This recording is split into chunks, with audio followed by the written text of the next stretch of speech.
Welcome back to this Media7 special where we're peeping over TV's horizon to see what awaits.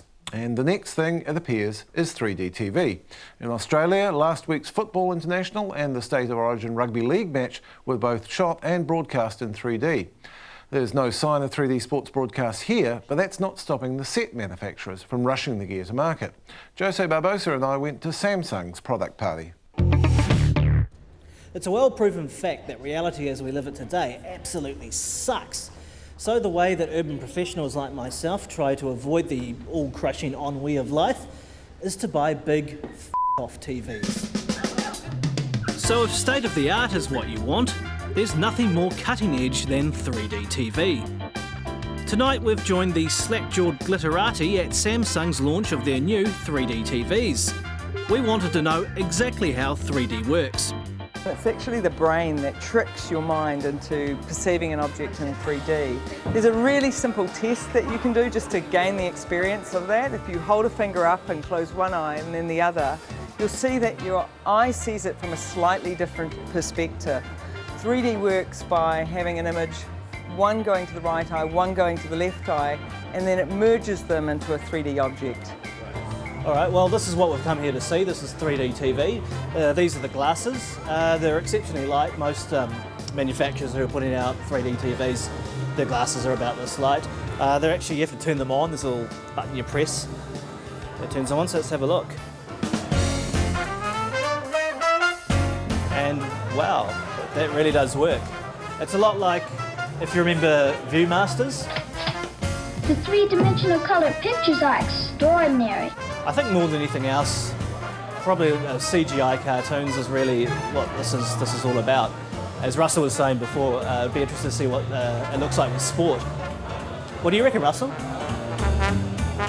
People are also hanging out for 3D gaming. At the moment what we're doing here is we're seeing a game being played. It's not actually native 3D. What this particular set is doing is converting it from 2D to 3D. Even though it's not quite as good as a native 3D film, it does still look quite stunning. But you're going to have to trust me. As you'd expect, this stuff is expensive. Sets can cost up to $5,500, and the glasses up to $200 each. So in a nutshell, that's 3D TV. The question is it here to stay? Well, I don't know. I don't know. So how does it look really? Well, we asked Samsung to bring in a set so our studio audience could see for themselves. We're giving them a show reel of some animation, some music video, some nature porn. That's nature porn, not porn, although I'm sure that's going to turn up too. So let's go and see what the audience thinks.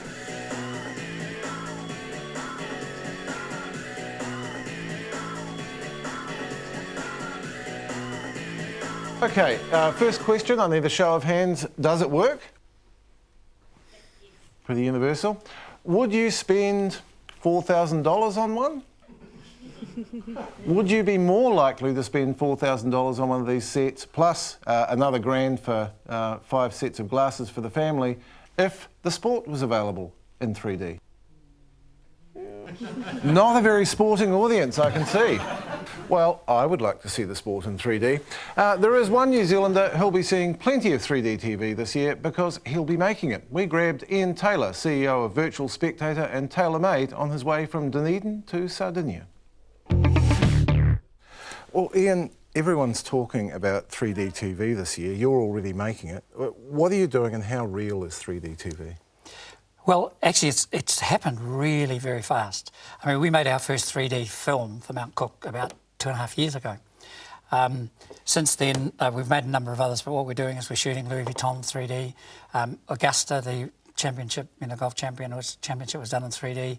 ESPN are planning 80 3D TV broadcasts. So it's taking on very, very fast. Samsung have just... So the broadcasters themselves are investing in this? Yeah. BSkyB held a huge meeting about 2 months ago in London, just saying they've set aside a whole project. I've just come back from Channel 9. They're talking about some of the sports they're going to do in 3D. I mean, it's taking on faster than high definition did. Wow. What are the practical issues of doing it? I imagine it's not entirely straightforward.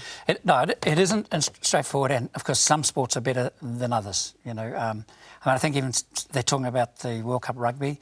I mean, some of the cameras just won't work. It requires special technology, special cameras. So, you know, there's quite a lot of work to be done on it, but it looks like people... I mean, I think that, you know, the screen makers are investing billions of dollars in making this happen. So I think it can be taken seriously this time, but, you know, the jury's still out. It's really interesting about the future. I mean, there are a couple of things about, you know, as people look back at 50 years of TV and we're looking forward, you know, the power is shifting. The good old internet is shifting the power in the way. And it's really interesting, you know, we look at what kids did to the music industry and they brought it to its knees. They look at it and they said to the music industry, we don't like what you're doing, we don't like the way you're doing it, so we're going to do it a different way. Everybody laughed at them, but they actually changed the world. Now, YouTube, the internet, streaming is giving kids, it's giving producers the power to actually look at broadcasters and programmers and go, you know what, I don't think you're doing this right, so we'll just do it another way. So there's a huge power. I suppose the other thing about doing it on the web is that you know exactly how many people are watching. You're not talking about potential audiences of millions. You're talking about the exact number of people who are viewing your coverage. That's absolutely true. You know, you hear these crazy numbers, and I mean, there's lots of talk about the people meter. What happens with a stream is the numbers you get are the numbers who are there. The other place that we should be looking at in kids' TV, and we've sort of been doing that, where the two things aren't separate, they're the same. Because you know, you look at kids these days, they don't think of TV, the internet, mobile, as anything separate. They're ways they get their content. And so with, for example, the Hub TV, we say to the kids, that's yours. It's tied to this program that's made by TVNZ, but you put your stuff on there, you tell us. And it's been enormously popular. And I think if you look at TV and look at music, maybe what starts to happen is kids will look at that platform over there and go, actually, that's cool, but I prefer what I get on this platform, so I'm going to watch this platform. When you start doing what I want, I'll come back and watch you.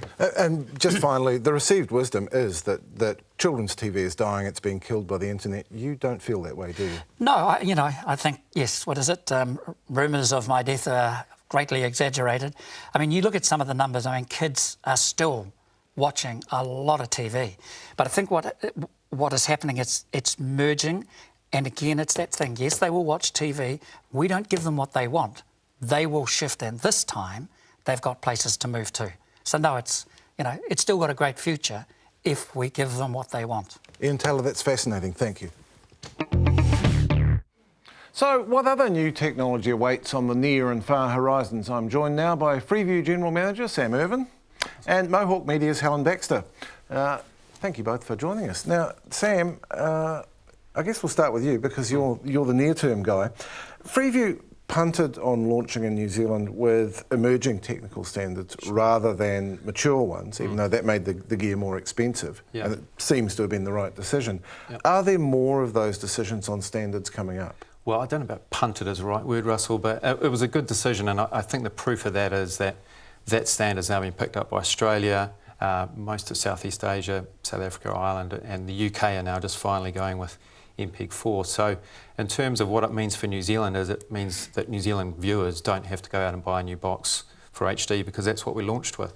I guess the next standard will be around something like 3D, and that's a broadcast. Because I gather there are 12 different 3D standards. Exactly. The Samsung set does them all, but the punter has to know. Yeah, so Freeview's an open platform using open standards.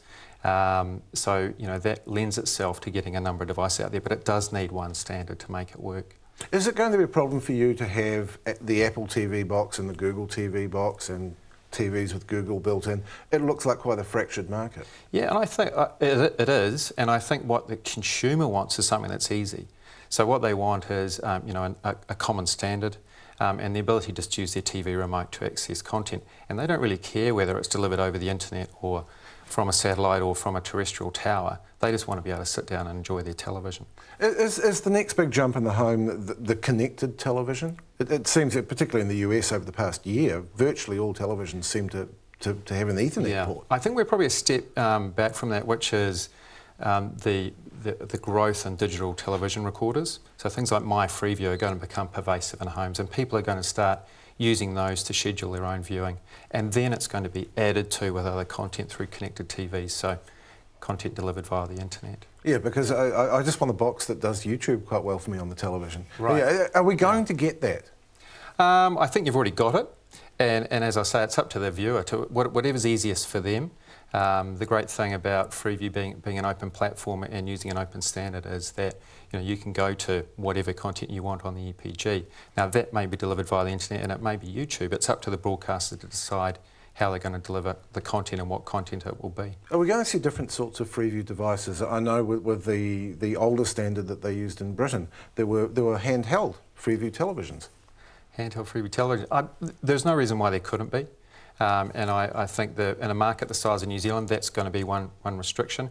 I think another success of the launch of Freeview has been the fact that all the major TV manufacturers have adopted the specification. So that's been a real bonus for New Zealand consumers, because now basically every new TV that you buy has Freeview HD built in. If we're going to have this massively multi-channel Freeview environment, like the one in Britain, are we going to get the same situation as them, where most of that environment is full of porn preachers and peddlers? Is there enough to fill all these channels? Well, Russell, that sounds like pay TV. I think there's, it's up to the viewer to decide what they're going to watch. And that is one of the great things about digital TV, is that it does give niche audiences the opportunity to watch content. So as Freeview gets into more homes, you'll see the business case get better for new channels to launch, so more channels will launch. Helen, one thing I didn't talk about to Sam there was interactive TV. If this had been 5 years ago, we would have been all over it and what the red button was going to do for us. Do you think that actually compelling interactivity is anywhere near? I think we've still got a long way to go, but it's important to remember that people are taking laptops and netbooks into the living room now, and while they're watching and being entertained, they're having conversations on Twitter, they're going to TV watching groups. So there's a lot of sort of discussion and debate around the media that people are consuming, but it's not necessarily happening at the spaces that the content producers want it to be. So the interactivity isn't on the TV, it's around it? It's around it, yeah. There are two things that our TV at home gets used for most of the time. One's watching TV-like content, moving pictures, and the other is playing video games. Yeah. Will those two uses begin to merge? Well, I think that's where some exciting developments could potentially happen around participatory media and interactive media, but also the concept that everybody's now developing online avatars, which are becoming ever more sophisticated. There's no reason why we couldn't, for example, cast ourselves into the Lost universe in the future and actually play the characters, or even change the scripts, because it's so much easier to write a story in an existing universe than it is to create that universe. And you see this with fan fiction online. There's people who write stories in the Buffyverse or the Serenity, or their favourite shows. So I think there'll still be a need for high-end productions, and those content producers may well be able to do a lot more with them ongoing. They'll have a participatory element. Sure. I mean, if you look at Lucasfilm, they're notably relaxed about fans making their own Star Wars tribute films. So are you saying we may get to a point where a content owner will create those basic storylines and characters and maybe even charge people to be able to use them? Potentially, yes, yeah. What else are we looking at that's wild? Well, I'm also excited about mobile distribution, because everybody always says, oh, the screen sizes are tiny, but you forget that you've got mobiles now you can buy with Pico projectors in. So you put it down on the table, it projects onto the wall, full screen size. And I've seen one of those, Yeah. they work. Yeah. I've seen someone do that with his iPhone. That's right. And the big one to me really has to be holographic TV. Help me, Obi-Wan Kenobi. It's been proof of concept. It's outside the labs. It was demonstrated last year. And the Japanese are putting a lot of money into it, because they're hoping that the promise of holographic sports for the World Cup in 2022 may help them win the bid. I dread to think about holographic porn. Sam, Sam, would you like a holograph in your lounge room? Do you see that as a compelling offering? The interesting thing about 3D and holograms is, and it comes back to the reality of how much bandwidth is available and how much is that going to cost, and whether that's delivered terrestrially via the satellite or online. There are some constraints in New Zealand that we currently deal with. Because this is an issue even with 3D, isn't it? It takes a lot of, whether you're delivering it from satellite or terrestrially, it takes a lot of bandwidth to deliver it. 3 times the amount of bandwidth. So at digital switchover, when they arrange the spectrum again, will the free-to-air broadcasters have enough spectrum to deliver more HD? And don't forget, there'll be more of that coming. There'll be more channels and new technologies like 3D. So I think it's a question that the country needs to consider. Alan, we're all HD, 3D holograms here, but do you think there's going to be another side with the democratisation of the kind of technology? I mean, with the Geek Show, you've done very sophisticated things with quite basic technology, haven't you? Completely. We use a couple of, we use webcams, we use Ustream TV and Skype to do the Geek Show on Wednesday mornings on Kiwi FM. So it's, I call it radio with pictures. It's really basic stuff using tools that most people have anyway, but by bringing them together, so low production but high content. So I see that there's definitely two ends to the spectrum here. You have the high end, full value, full production, subscription-based cable productions, for example. But a lot more people have the opportunity now to make their own content at the lower end.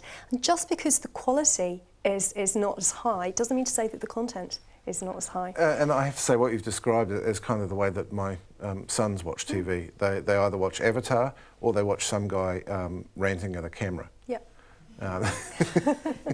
How do you think things are going to change, Sam? What's TV going to look like in 10 or 20 years' time? Well, I think it's going to be that TV is still a shared experience. I mean, your PC is very much an individual experience. So there will still be that where the family gets around and watches live TV. So I think live and where TV, the nation gets around. Yeah, that's right. It, yeah.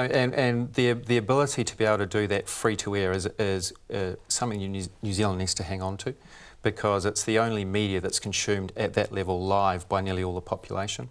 But it will be added to by all these other new technologies and new content. Well, I'm actually quite relieved to hear it's not going to be all Channel Me. Sam Irvin and Helen Baxter, thank you very much for your time. We'll be back after the break with more on the future of television.